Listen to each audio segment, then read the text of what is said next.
Hello friends, कैसे हैं आप सब। आई होप आप सब अच्छे होंगे। फ्रेंड्स, आज मैं सुषुम्ना के बारे में बात करूंगी। शिव सर्वोदय विज्ञान के बारे में ही बात हो रही है। अभी काफ़ी 10-15 चर्चाएं और हैं, तो अभी मैं उसी के बारे में बात करूंगी। तो शिव सर्वोदय विज्ञान में भगवान शिव ने माता पार्वती को जो बताई गई बातें हैं वही मैं आपको समझा रही हूँ। और इसमें बताया गया है कि सुषुम्ना, आज हम सुषुम्ना के बारे में ज़्यादा बात करेंगे। भगवान शिव ने माँ पार्वती को बताया है कि कैसे मनुष्य अपने भौतिक जीवन को जीते हुए भवसागर को प्राप्त हो जाएंगे, है ना। कैसे करके ईश्वर की भी प्राप्ति कर सकता है मनुष्य, है ना। अगर सुषुम्ना लगातार 1 घंटा भी चल रही है तो आप बीमार पड़ने की संभावना हो सकती है। लेकिन अगर आप स्वस्थ हैं और आपकी सुषुम्ना लगातार 1 घंटे चल रही है तो अगर आप उसमें ध्यान साधना कर लेते हैं तो बहुत फलीभूत होती है आपकी वो ध्यान साधना। ठीक है, इस बात का ज़रूर ध्यान रखें फ्रेंड्स। अगर 1 घंटे से ज़्यादा चल रही है तो आपको बीमार, जैसे कोई आपके जानने में या आपके परिवार में किसी भी तरह जान पहचान में कोई खास इंसान बीमार था तो उसका मृत्यु का योग भी बन सकता है, क्योंकि सुषुम्ना चलने से दूसरे के बारे में भी जाना जा सकता है। ठीक है, अगर आप अगर आपकी सुषुम्ना बहुत ज़्यादा देर तक चल रही है, सुषुम्ना आपको पता ही है, मैंने सारी नाड़ियाँ आपको बताई हैं अब तक पिछले वीडियोज़ में। तो अगर आपकी सुषुम्ना ज़्यादा देर तक चलती है, 1 घंटे से भी ज़्यादा चल रही है, तो आपको मानसिक शारीरिक नुकसान होने की संभावना हो सकती है। ठीक है, आपका खास इंसान बीमार होने वाला हो सकता है। ठीक है, अगर आपकी सुषुम्ना चल रही है और आप स्वस्थ हैं, आप इस समय का सही सदुपयोग कर रहे हैं, तो ध्यान के माध्यम ध्यान साधना कर रहे हैं, तो आपको प्रकृति के द्वारा कुछ बड़ा देने वाली, प्रकृति आपको कुछ बड़ा देने वाली होती है, ईश्वर आपको कुछ बड़ा देने वाले होते हैं। इसलिए भी ये सुषुम्ना का ज़्यादा टाइम तक चलना होता है। ठीक है, तो ये तो वही लोग उन्हीं लोगों के साथ हो सकता है जो बहुत ज़्यादा धार्मिक होते हैं, आध्यात्मिक होते हैं, ईश्वर के प्रति जिनकी श्रद्धा होती है, जो किसी से जलन की भावना नहीं रखते, किसी का बुरा नहीं करते हैं, किसी के लिए बुरा नहीं सोचते, बुरा नहीं बोलते हैं। कई सारे दुनिया में जितनी भी बुराइयां हैं उनसे परे हैं, एक साधारण जीवन जो जीते हैं, यानी कि साधु के समान। जरूरी नहीं है कि सभी साधु के समान अगर ग्रस्त इंसान भी जीवन जी रहा है तो उसको भी ये संकेत मिल सकते हैं। ठीक है फ्रेंड्स, तो ईश्वर यानी प्रकृति उसे कुछ बढ़ा देने वाली होती है, इसलिए सुषुम्ना ज़्यादा देर तक चलती है।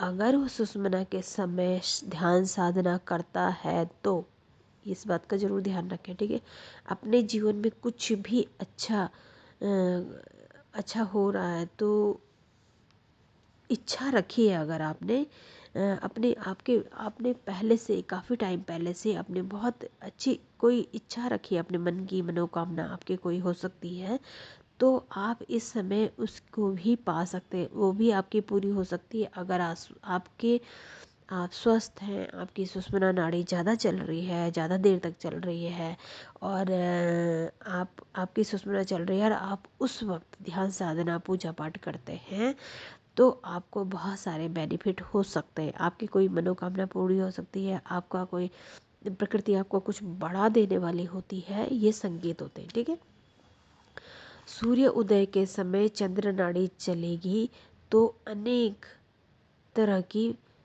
परेशानियों से आप दूर रहेंगे। ठीक है, जहाँ गर्मी है वहाँ तो चंद्र निरंतर चलती रहती है। जहाँ गर्म है, क्योंकि ये प्रकृति ने बनाया है ना, जहाँ टेम्परेचर बाहर ज़्यादा होगा तो बॉडी के अंदर लो प्रकृति कर देगी, हमारा मतलब नॉर्मल कर देगी, ताकि हमारी चंद्र नाड़ी चलती रहे। ठीक है, अगर हम गर्म जगह में जाते हैं तो हमारी चंद्र नाड़ी चलेगी, क्योंकि टेम्परेचर बराबर रखना प्रकृति का नियम है। ठीक है, अगर आप किसी एसी रूम में जा रहे हैं तो आपकी सूर्य नाड़ी चलेगी, क्योंकि प्रकृति ने बनाया इस तरह से मनुष्य को कि वो जहाँ बहुत गर्म है वहाँ शरीर को अंदर से नॉर्मल रखेगी, जहाँ ठंडा है वहाँ शरीर को अंदर से गर्मी देगी। ठीक है, तो जो हमारा शरीर हमें ये हमारा जो शरीर है ये सही तापमान देना चाहता है हमें, ठीक है। हाँ, तो ये सभी को पता है कि प्रकृति ने हमें बहुत कुछ दिया है। यदि लगातार सुबह से रा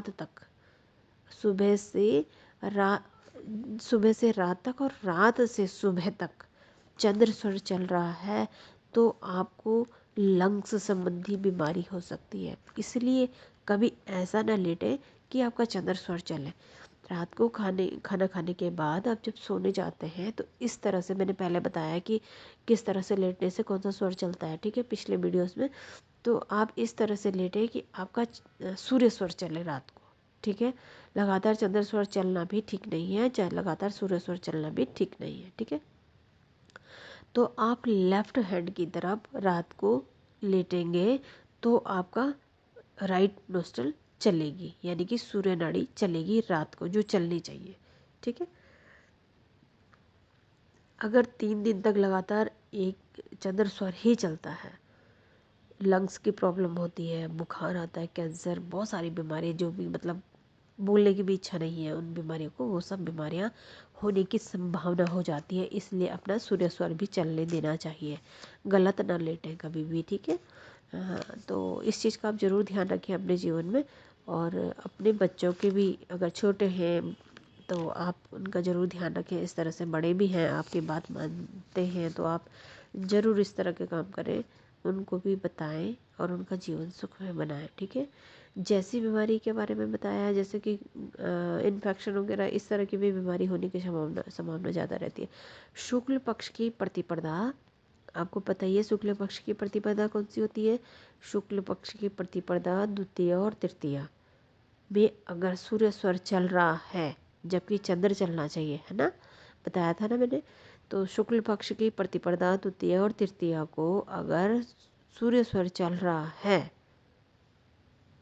जो कि नहीं चलना चाहिए, और ऐसे ही कृष्ण पक्ष की प्रतिपदा में अगर चंद्र स्वर चल रहा है जबकि सूर्य चलना चाहिए, तो कोई अनिष्ट होने की संभावना हो बन जाती है। बड़ा अनिष्ट, दुर्भाग्य होने की संभावना रहती है। इसलिए हमेशा याद रखें कि शुक्ल पक्ष की प्रतिपदा द्वितीय और तृतीया को आपका चंद्र स्वर चलना चाहिए। किस समय? उठ के ना चले कोई बात नहीं, लेकिन जब सूर्य उदय हो रहा हो, प्रतिपदा का मतलब सूर्य उदय ही हो रहा हो, उस वक्त आपका शुक्ल पक्ष की प्रतिपदा द्वितीय और तृतीया के दिन चंद्र स्वर ही चलना चाहिए। कृष्ण पक्ष की प्रतिपदा द्वितीय और तृतीया के दिन आपका सूर्य स्वर चलना चाहिए। इस बात का जरूर ध्यान रखें। अगर आप इसमें गहराई से नहीं जाना चाहते तो हमेशा आपका अपना ध्यान रखें कि सूर्य चंद्र स्वर ही चले बस, ठीक है। ये आपके लिए बहुत शुभ रहेगा, ठीक है फ्रेंड्स।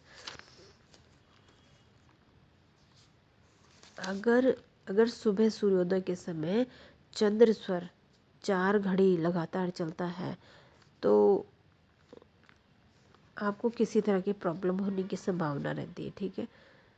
अगर कृष्ण पक्ष पर चलो, ये तो मैंने सुषुम्ना के कुछ नाड़ियों के बारे में बताया, सुषुम्ना के बारे में ज़्यादा जानकारी थी इसमें।